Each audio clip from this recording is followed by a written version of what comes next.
How you doing, folks? You're watching Onward with Onrie. I'm your host, Onrie Kompan, and this week's episode requires a little bit of a preface. So before I kick things off, I'm just going to let you guys know that this week I will be answering questions from a gentleman who attends George Mason University. His name is Jess Gonsalves, and he sent me a couple questions over the weekend, and I promised him that I would answer his questions on the show for his class. And ironically, the next day, in the afternoon, I heard the news. The world learned that Stan Lee passed away at the age of 95. And it goes without saying that Stan's loss is felt by everyone, and especially by the people that were near and dear to him. And I knew Stan in passing.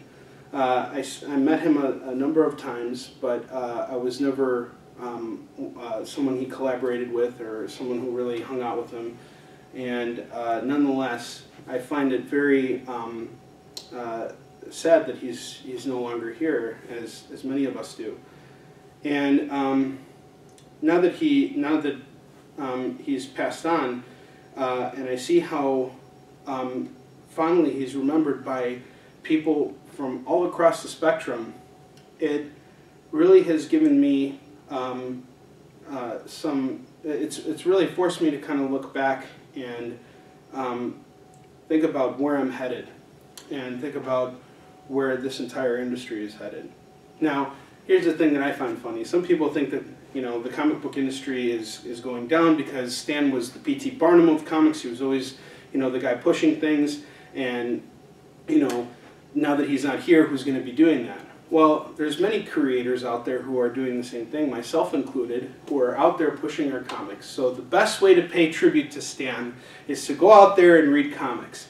Buy more comics and enjoy them. And, you know, and read the stuff that he wrote, read the stuff that other people wrote, because in some way, the one thing that I find very inspiring about all of these tributes is that no matter where people worked in this business, inside and out, as a matter of fact, Stan has touched everybody. He's laid his imprint on everybody, and he truly was a larger-than-life figure. And I think that one of his greatest creations was himself. And as I answer these questions that Jeff sent me, I'm going to be basically explaining to you guys how I used Stan's persona and saw what he was doing to create my own persona. So without further ado, let's kick things off. The first question that Jess asked me is, how did you build a team of people to create Yixun Shin? Did you know illustrators, writers, etc. personally, or did you have to hire them from somewhere else? The short answer is it's a little bit of both. You know, some people I knew through people I met in college, and believe it or not, I never thought that anything. Once I graduated, I went to Columbia College, Chicago, and I graduated with a degree in fiction writing. And I never really thought that my degree, after I left college, it would be so difficult to find a job with my degree. And I learned it pretty early on, probably about my junior year, that, you know, to get into the entertainment business, you have to have connections, you have to start at the very bottom by interning and all this stuff. And I kind of slipped through the cracks on all of that stuff. So basically, I didn't really have any connections for work once I left college, and, you know, I was working a day job that was paying me very well, and you know, allowing me to store aside money so that I could eventually build my own creative team. And I hired my artists through a platform called digital webbing, and there's many you know, forums out on the internet where you can connect with other artists.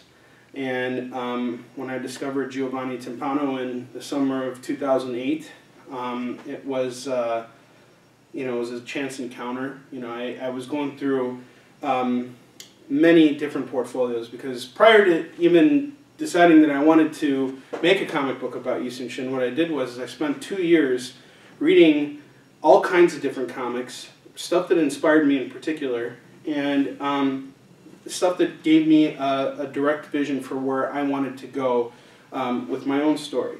And obviously I wanted to do something creative and unique, but I think all artists need to find inspiration from various stories and presentations so that they can take from that and input it into their own work. And you know, I promised myself that I wouldn't settle for any less, because in 2005 I put together a comic that I produced with people that I went to college with, and I wasn't paying these freelancers anything. It was more like, here's a chance to gain some exposure. And I was not satisfied with the way the work turned out, and I was not satisfied with the way I managed things, and so I decided to take a step back, and I understood after that experience that the best way to basically control the production process is to make sure that I hired people and that they would do quality work and that I would pay them an agreed upon sum for that work. So I spent about 2 years doing research, putting money aside, and studying comics. And that was how I met Gio. And believe it or not, I met my colorist, Adriana de los Santos, through a college friend of mine. His name is Alvern Ball. He's a writer just like me. And he had discovered Adriana, and he put her to work on a comic book series that he was working on called Virgin Wolf. And the moment I saw her colors, I was just blown away by what she had done. And about a year later, I was hiring and looking for colorists, and it was a very difficult process for me. I wanted to find somebody who could really measure up to the expectations I had for the book. And I really couldn't find anybody, and then it just clicked in my head that, oh yeah, there was that one colorist. So I asked Alvern if I could contact her and if he would be okay with it, and he was more than happy to pass along her information, and we've been working together ever since. It's been a decade now since we started working together, so it's a really amazing thing when you can connect, and I think that's sort of the idea. My father and I were once talking, and he asked me, how do you define business? And I told him I think business is, the process of building something, selling it, and making money. And he said, no. Business is all about building and maintaining relationships. And that's what it really comes down to. So when you're starting out, I think the most important thing is to talk to like-minded people, talk to all kinds of people. And this is what Stan Lee did very well. One thing I'm noticing from everybody who is putting out their tributes right now, and everybody who is remembering Stan, everybody's got their Stan story. Even people who have never met him before. And they all talk about how he was so down to earth, how he would, actually listen to people, and how he'd actually be caring. And I can tell you from my own experiences with Stan that this is all true. He had no reason at all to write the introduction to the Yu Shin Warrior and Defender graphic novel. And he helped me out because that was just the kind of person he was. And some people think, well, he was very self-centered and it was always about him. No, Stan was very much like the superheroes he created. And he had his flaws like any human being does, but at the end of the day, when we look back on him and what kind of legacy he left behind, he was somebody who went out of his way to help other people and to listen to everybody and to show his audience that he cared. There's an interview out there where they say that where Stan himself said that when people picked up his comics, that he wanted it to feel like they were visiting an old friend. And that's essentially the kind of persona that I wanted to take on. Those are the kinds of traits that I wanted to take on with my approach to selling comics, because who you are, that's the definitive, that's the first thing you need to define before you do anything in comics. Who are you, and what do you have to offer? All right. So without further ado, let's move on to question number 2. So question number 2 is, how did you establish your own comic book company? Now this is a great segue question. In all honesty, I didn't want to publish my own comic. I wanted to get picked up, and one of the first things I did was submit my book to 10 different publishers, and all of them rejected Yi-Sun Shin.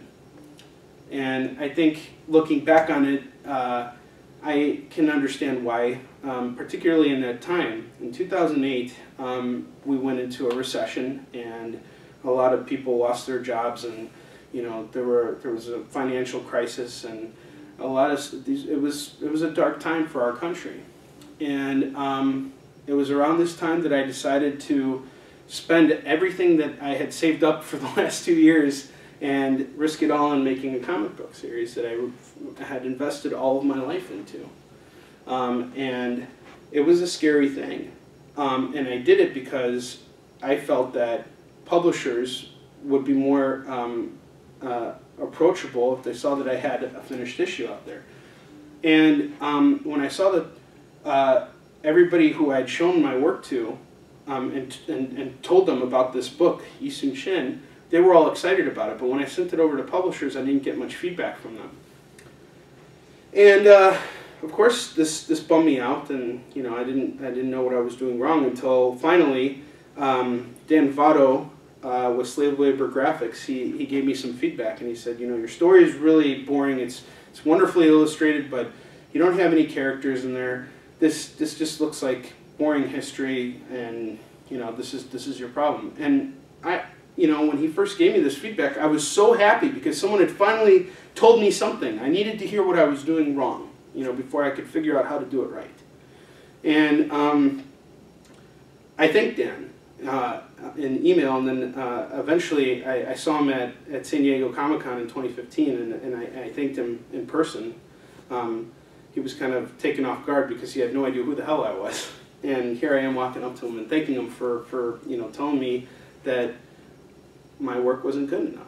Because sometimes we need to hear that. Sometimes we need to hear that, what we did is not enough. That doesn't mean that it sucks and that you have to abandon it. It means that there's a problem, and now you have to find the solution. And that's something about Stan that's great, because Stan was rejected a ton of times throughout his entire career. Don't think that just because he was Stan Lee, he didn't have to establish himself and that everybody just opened the doors for him. No, he had to build everything. Stan went through some really harsh times. He survived, a massive decade-long depression in the entire comic book industry before he went on to create all these characters that we know and love today. And even later in life, he got rejected in many ways and had to, fight for what he believed in. And this is just his struggles are a testament to what I think all comic book creators are afraid to accept and what we need to endure through. So in order to find success. So once I got this rejection from this publisher, I kind of knew that something needed to change. I needed characters. I needed to really expand on what I was doing. And it was at that point that I realized maybe I need an editor. Maybe I need somebody like a second in command to help me navigate through this process. And so I had built a relationship with an editor. His name is Jim Salicrup. He is famous for having edited Spider-Man comics at one time or another, and having discovered many talents, including Todd McFarlane and Eric Larson, and many more. And Jim he's one of the most approachable people in this entire industry. He's one of the kindest people I know. He is someone I consider not just a friend, but family. And I've known Jim now for about a decade as well. And when I first started talking to him, I told him, hey, I need an editor. Can you help me find somebody? And he obviously didn't want to take on this job of editing this book. So he contacted David Anthony Kraft, who's my co-writer and editor on the series, and asked him if he'd be interested. And Dak was interested. And I didn't hire Dak right away. I wanted to, but I had just gotten rejected for a loan. and I had to bide some time. But I spoke with Dave, and I saw some of the work he had done, and he was very well established in the business. He had field experience. He worked at Marvel in DC for, over 30 years, and this was somebody who could definitely help me steer this project of mine in the direction that I wanted to go with it. And so I set aside, a couple months and put money aside, and then I hired Dave. And once I hired him, I slowly started to fall into this path of self-publishing, which was not my intent. I just knew that there was no other way to get my book into people's hands. And the one thing I noticed was that publishers were rejecting the book, but people were interested in buying my book. And I knew this because what I would do was, when I initially finished the first issue of Yisun-Shin, I printed up about 500 copies of it, and I distributed all throughout the Chicagoland area. And I went to comic book shops, and there was one comic shop, the most well-known and prominent in Chicago, Graham Cracker's Comics. I gave them 10 copies of the book, and I left. And a week later I came back, and I noticed that they put the book in the way back part of their store, and where no one would ever see it. And I realized that if I didn't come into the shop and sell it myself, no one would ever find it. So every Wednesday at 10 o'clock in the morning, I would sneak out of work, because I knew that this was the time when the comic book shop would open up and they'd get their morning rush. And I went there for about 30 minutes. I'd run out at about 9:45, and I'd just haul ass down to the comic shop. And I would pitch people for 30 minutes. And within one visit, I sold through all 10 copies of the book that I had distributed at the store. And I said, okay, where do we go from now? And they said, all right, give us 10 more books. And I said, how about you guys move it up to the front of the store? And they said, well, get a second issue out there, and we'll see what we can do for you. And at that point I realized, okay, now we got to get issue 2 done. And at the same time, nothing was really moving forward on the publishing front. I couldn't really find a publisher. Everybody was really skeptical and not sure about whether or not this was their thing. And then a really big convention came to Chicago. C2E2 was the first year, and I went to the convention and premiered the second issue of Yisun-Shin there, and I sold 200 copies, and still no publishers were interested. And at that point I just realized, look, they're just not going to be interested until I do something that gets their attention.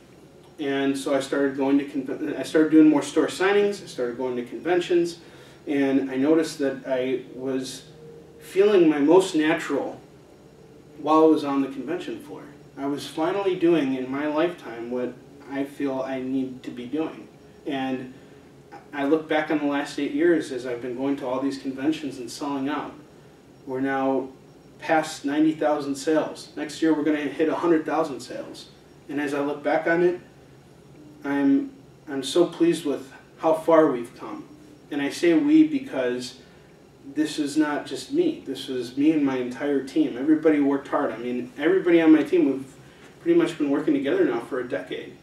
And we've gone through hell and back for this book. I mean, I can't tell you how many stories there are, how many fights there have been, how many periods there were when production almost came to a standstill, when we almost ran out of money completely and had to fight our way back. And as I look back at where we are now and where we're headed, I'm very proud of what we've achieved, and I'm also very optimistic about where we're headed. Now, let's segue into your third question, Jess. Do you think it's easier to be noticed as a webcomic illustrator, or is applying to major studios the way to go? This is a very good question. I think whatever feels most natural to you, that's the way you should go. The one thing that made Stan so successful was, actually I'll just tell you guys, this is a great story. Dave has told me this story many times. Right before Stan started creating all these superheroes, he was miserable working at, he was a comics editor. He was pretty much the publisher of what would eventually become Marvel.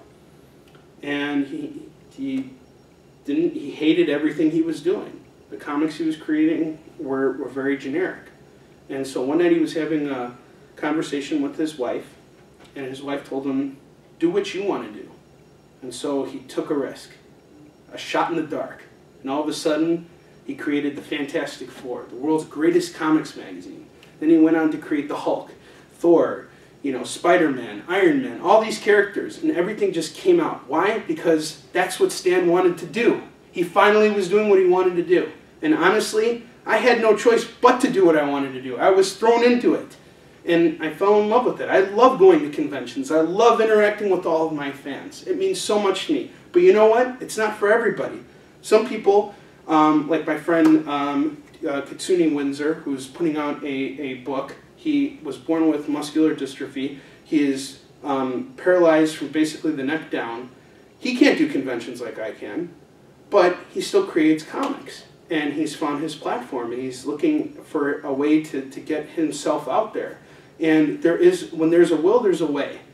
And sometimes when we look at it, the things that might seem like our